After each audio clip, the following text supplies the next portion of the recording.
Bueno, hablamos de escrituras a mano, estas de Luis Bárcenas. Estos son los papeles originales, se supone, los anteriores eran fotocopias, así que hemos recurrido a nuestro experto caligráfico de cabecera para ver si detecta cosas raras en esas hojas que ayer recibió la Audiencia Nacional. Y parece ser que sí, que hay alguna cosa rara.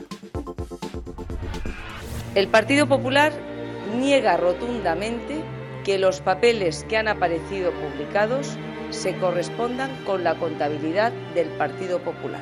María Dolores de Cospedal negaba nada más estallar el asunto de los papeles de Bárcenas su veracidad, pero donde la mayoría solo vemos apuntes, otros pueden ver datos mucho más reveladores. Vemos que sí, que la letra que es de él, que evidentemente no es una fotocomposición, obviamente estamos hablando de un apunte contable, pero que sin embargo hay elementos desde luego sospechosos. Luis Alamancos constata desde su posición profesional como perito caligráfico no solo que la letra coincide con la de Bárcenas, también detalles muy interesantes que podrían pasar desapercibidos a simple vista.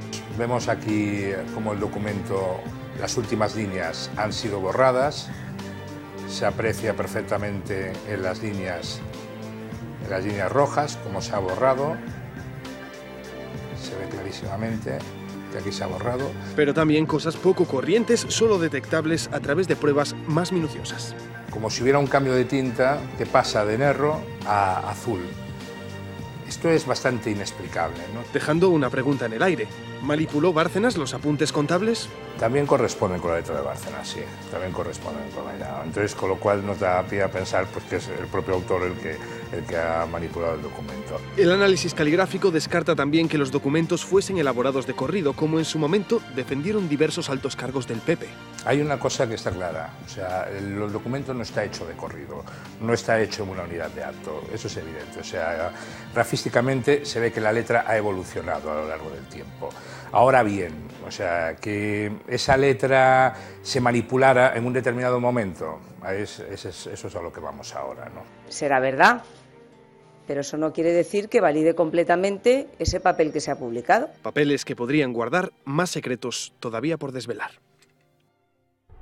Bueno, quizás lo más interesante es este apunte que hacía de que hay una parte de las hojas que han sido borradas, que se perciben esas líneas que han desaparecido y unos pequeños rastros de tinta que efectivamente él dice que se puede rescatar, digamos, cuál era la escritura original. Lo que quiero decir es que le estamos dando credibilidad a un señor que lo único que sabemos de él por vía judicial es que le han aparecido milagrosamente 48 millones de euros fruto de su innegable talento para las operaciones en bolsa y su venta y compra de cuadros en unas cuentas de Suiza. Es lo que sabemos de este señor y le estamos dando toda la credibilidad que, insisto, yo me las creo, ¿eh? O sea, yo no tengo ninguna duda de que la operativa de los partidos políticos, de todos, es esa, porque obviamente no hay otra manera de sostener las estructuras que tienen. Lo hemos visto en casos más modestos, con el pago de seres y estas cosas, pero que también hay que tener en cuenta que este señor tendrá que demostrar lo que dice, ¿no? O sea, que no valdrá con que... Porque si no, esto es muy fácil. Yo aquí hago un papel ahora y digo, fulanito de tal, abrochó. Lo llevo al juzgado y ¿qué pasa? ¿Y dónde están las pruebas? Julio. Sí, decía, no, un poco lo que dice, lo que está diciendo nuestro colega, ¿no? Frank. Es decir, es el mismo argumento que tenían cuando fue el tema de ETA, que es negar todo. O sea, no, de cuando fue el 11M. Diciendo, esto fue ETA, y después, digamos, la gran pregunta que se está repitiendo ahora también. ¿Cómo es posible que yo, siendo ministro del Interior y esté diciendo a la opinión pública algo, por ejemplo, que fue ETA, y ustedes creen más a unos delincuentes de lo que me creen a mí? ¿Qué es lo que está pasando ahora? Es decir, la gente le da mucho más pábulo, mucha más importancia a la opinión que tiene Bárcenas de la que está teniendo el gobierno, lo cual es absolutamente demencial, pero es que es así. Claro, es que es así. Es que yo me lo creo. Bueno, porque yo creo que la sospecha está instalada ya previamente, ¿no? Porque, claro, uno comparte de presunción de veracidad, de que son uns santos varones, que mintieron cando prometieron unha cousa que non vas subir impuestos e despois incumpliron todo. Quer dizer, non teñen... Para mí non ten veracidade especial. Déxame que remate o balón que centrades a medias entre os dous. Ti estás dicindo, claro, que entre creer a palabra do presidente do goberno e creer na palabra dun presunto delincuente que está no cárcere, ti estás dicindo que é normal que se crea máis como presunto delincuente. E eu digo que agora mesmo, por desgracia para este país, o 90% do país creemos máis o que está dicindo Bárcenas, lle damos polo menos máis verosimilitud. Non son quen de decir a palabra, que o que está dicindo o presidente do Goberno. Goberno. Pero por que presumes veracidade ao presidente do Goberno? A priori. Isto é unha tatolatría. Volvo a decir, un país que cree máis un delincuente que o presidente do Goberno ten un problema. Pero si es que es normal. Pero es que ya es la segunda vez que pasa esto. Es exactamente la segunda vez. Cuando ETA dice sobre las 11:30 de la mañana... Yo no fui. O sea, yo no fui. Y los otros están diciendo, tú sí que fuiste. La gente cree al que dice, yo no fui.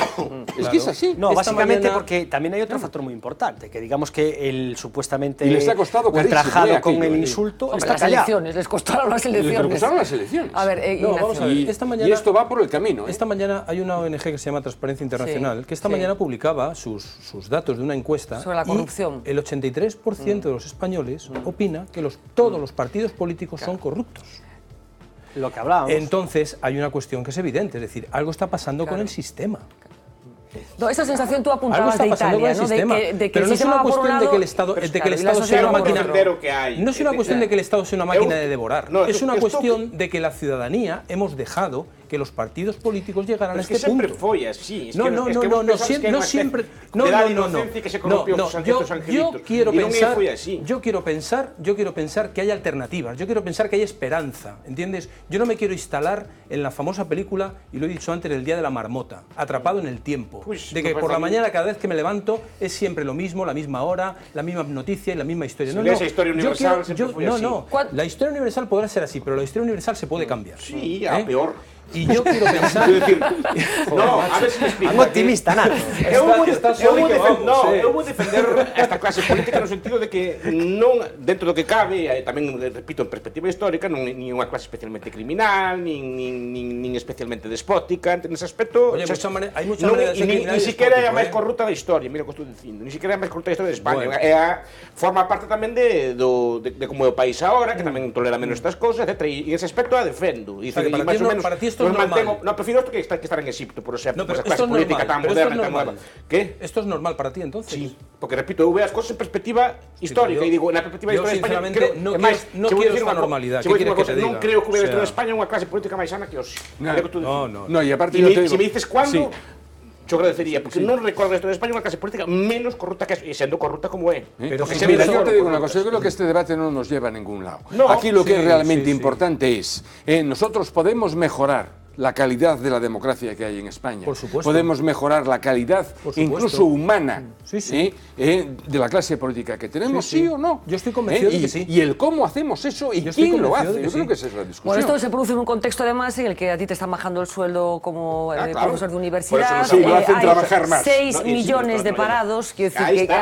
vale, no, es que al señor que no tiene trabajo, ni él ni nadie de su familia, y al señor que no puede pagar el alquiler todos los meses, esto le parecerá de una violencia suprema, supongo, ¿no? E pode ser duro. Eu creo que o que a xente está enfadada é porque son uns inútiles, porque mandan o pacto, cosa non tanto en sí porque sean corruptos. E así o digo, porque todos os estudios de transparencia... La percepción de la corrupción sube... O estudio de transparencia do ano pasado, que estuve lendo, é dicir, os alcaldes con casos de corrupción repiten impuestos en toda España en exactamente a mesma proporción que son honrados. Exactamente a mesma proporción. E algúns suben en votos, pero esos contratos na man. Entonces nos tenemos que subir a la teoría de que todo el país es corrupto, ¿no?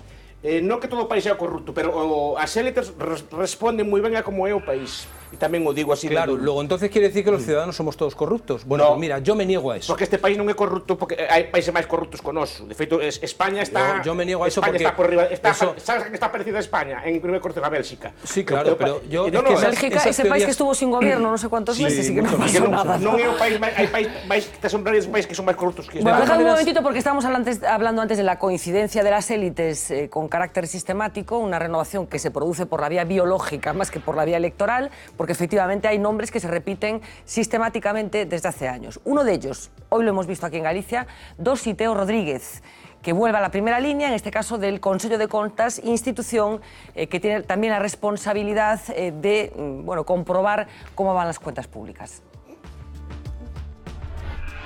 Un histórico para un organismo que puede pasar a la historia.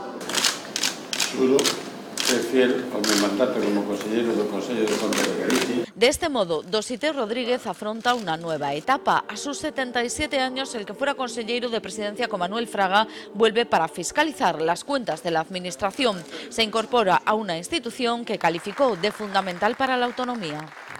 Responde non só a unha exigencia estatutaria, sino tamén a garantizar a cidadanía nestes tempos convulsos que desde o Consello de Contas se velará por o estricto cumprimento das leis. Era la primera defensa de un organismo que la reforma del Gobierno central quiere eliminar. El acto de toma de posesión se convirtió en un alegato unánime en su defensa. O Consello de Contas está directamente creado polo Estatuto da Autonomía de Galicia. Non podo compartir a afirmación que se fai de existencia de duplicidades. Ya envió un escrito a la vicepresidenta del Gobierno defendiendo el trabajo del Consello de Contas y hoy no estuvo solo en la defensa. Expresar o firme apoio do conxunto da Cámara ao bo funcionamento do Consello de Contas. Necesitamos institucións fortes, transparentes, eficaces e eficientes. Argumentos que se acumulan a la defensa que ya hizo también el presidente de la Xunta, Frente Común en Galicia, para defender a un organismo que vigila la gestión del dinero público. Dosité Rodríguez, que se incorpora al Consello de Contas. No sé si os merece algún comentario, la aportación que puede hacer Dosité Rodríguez. Me parece un ejercicio más de que los partidos políticos toman a los ciudadanos de cachondeo, porque el Tribunal de Cuentas es ese organismo que tiene que auditar las cuentas de los partidos políticos, de los ayuntamientos, de las instituciones públicas, y que cabe recordar que cogemos a un venerable anciano para gestionar unas cuentas de tantos miles de millones, suponemos que a tiempo completo, porque tampoco sabemos cuánto tiempo le va a dedicar, y hay que recordar que el Tribunal de Cuentas va en estos momentos por el año 2009, ¿no? O sea, todavía vamos a empezar ahora con lo bueno de la crisis. Bueno, vamos a desengrasar un poquito porque hace unos días veíamos a Angela Merkel colocando a los líderes europeos con un gesto tan marcial como el que nos tiene acostumbrados. Así que hemos hecho una pieza para ver qué tipo de líos se montan cuando se trata de colocarse para la foto. Merkel está dispuesta a poner orden en Europa.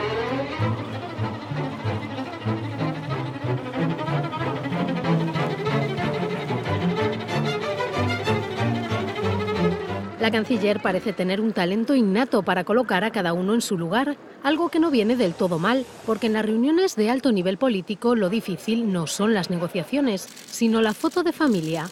Y es que por mucho protocolo que haya, es difícil que todos encuentren su sitio.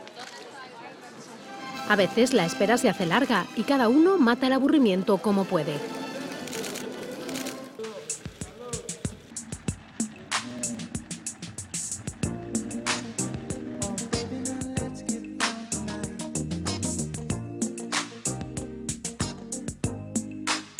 Otras veces son los propios políticos los que se hacen esperar, como Rajoy, que con disimulo se incorporaba a una foto del G20 a la que llegaba tarde. Un detalle que no escapó al ojo avizor de Merkel. La alemana sigue todo tan de cerca que en ocasiones no puede evitar tener algún choque.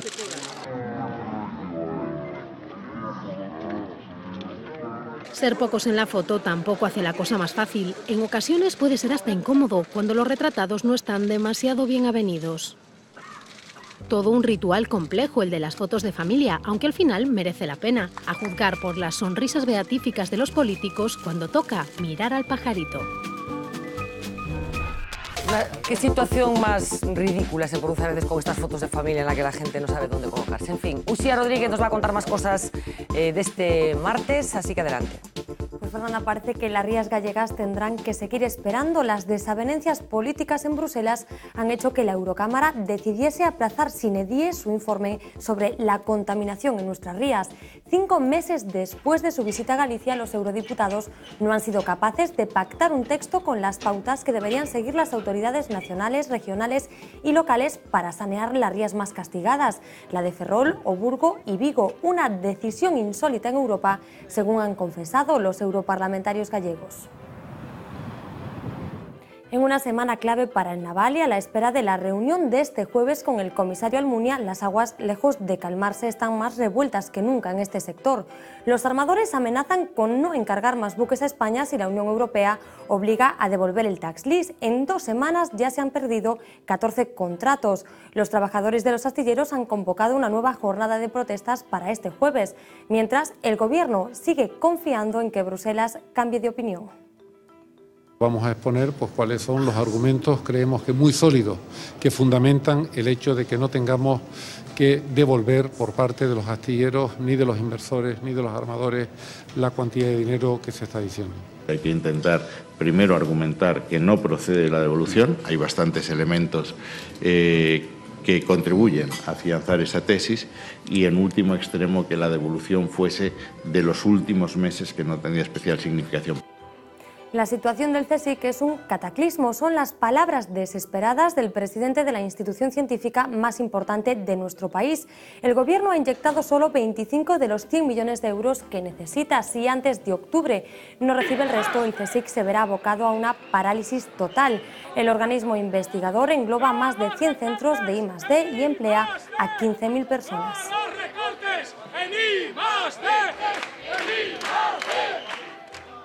Es el dietista más famoso del mundo. Millones de personas han seguido a rajatabla sus trucos para adelgazar. Hablamos de Pierre Ducan, que hoy ha sido suspendido por prescribir un medicamento no autorizado. El nutricionista francés recetó a una paciente un fármaco contra la diabetes como un inhibidor del apetito, un medicamento relacionado con la muerte de más de 1.000 personas en Francia. Ahora Ducan deberá indemnizarla con 6.000 euros, mientras su famoso nombre ha quedado ya en entredicho. El Papa Francisco se ha convertido en todo un fenómeno mediático desde su llegada al Vaticano. Su último logro, convertirse en hombre del año. La revista Vanity Fair lo ha elegido para este puesto por sus gestos, palabras y acciones durante sus 100 primeros días de pontificado. Lo que no sabemos es si al Papa le gustará verse mañana en la portada de esta revista, sobre todo teniendo en cuenta que ha pedido que se retire su estatua de la Catedral de Buenos Aires. Asegura que está totalmente en contra del culto a los personalismos. Aquí terminamos este último repaso. Bueno, pues Vanity Fair, que creo que también hace una mención en el número español al presidente de la Xunta de Galicia, considerándolo uno de los políticos más elegantes que en estos momentos hay en el panorama de la actualidad. Nos vamos a la primera página del periódico de mañana. Tensión y preocupación en el PP por las acusaciones de sobresueldos de Rajoy.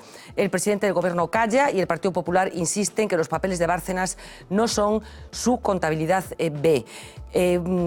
La primera dedica espacio también a esa supuesta red de pederastas que ha sido desarticulado en diferentes ciudades de España, incluida la ciudad de A Coruña, con unas declaraciones de uno de las personas que ha sido detenida, Arcángel de Torres. Nunca toqué a un niño. Uno de los coruñeses encarcelados por la red de pederastia afirma que no pasaron de las palabras. Más titulares. La Xunta, y esta es una noticia importante teniendo en cuenta a la gente que estaba pendiente de ella, la Xunta no autoriza la mina de oro de Corcoesto. Insisto, la Xunta no autoriza la mina de oro de Corcoesto. Los astilleros han perdido 14 contratos en 2 semanas, 6 de ellos en Vigo, por el tax lease. Saben que este jueves, pasado mañana, se celebra esa reunión en Bruselas con el comisario de competencia. Mientras tanto, esto es lo que está pasando en el sector de competencia, que dije, de incompetencia, vale.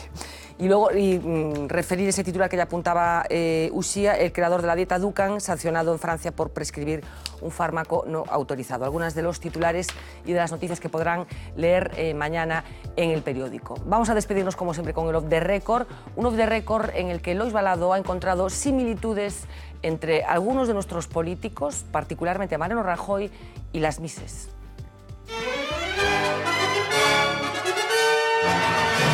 Off the Record. Nacido en el año 551 a.C., Confucio, pensador y filósofo chino, pasará a la historia de las humanidades por ser uno de los inventores de la confusión. Muy buenas noches, Panamá. Confucio fue uno de los chinos japoneses que inventó la Confusión. Y el propio Rajoy parece abonado últimamente a las tesis de Confucio. Hay una cierta confusión en estos momentos. ¿Casualidad o no? Lo cierto es que las explicaciones políticas que escuchamos últimamente se asemejan bastante a las de un concurso de Misses. Y nada es más típico en este tipo de certámenes que desear... La paz en el mundo, la paz en el mundo, la paz en el mundo, la paz en el mundo. Y precisamente Rajoy nos ha sorprendido con sus deseos de paz en el mundo. ¿Qué es lo que fundamentalmente necesita nuestra sociedad? Bueno, a mí me gustaría que en Egipto y en todo el norte de África y ya luego en otras zonas más próximas, pues muchos de los problemas que se están produciendo se resolvieran. Es Rajoy el pacificador. A mí me gustaría que en Egipto y en todo el norte de África y ya luego en otras zonas más próximas, pues muchos de los problemas que se están produciendo se resolvieran. Estamos viendo pues, que hay personas que mueren, estamos viendo grandes problemas humanitarios. Aunque no es la única respuesta tipo Miss que hemos visto últimamente en la política. ¿Usted cree que la mujer es el complemento del hombre? Yo creo que el hombre se complementa al hombre. Mujer con mujer, hombre con hombre y también mujer a hombre del mismo modo en el sentido contrario. En forma, efectivamente, de simulación o de lo que hubiera sido en diferido. Pero si algo hay seguro es que a Rajoy, aunque solo sea por la experiencia adquirida huyendo de los periodistas, nunca le cogerán en un renuncio en este tipo de concursos. Todo gracias a su fórmula secreta. ¿Qué consideras que es más difícil? ¿Pedir permiso o pedir perdón? La segunda ya tal, y en relación a la primera... Por eso ya sabemos quién será nuestro próximo representante en la gala Miss Universo 2013.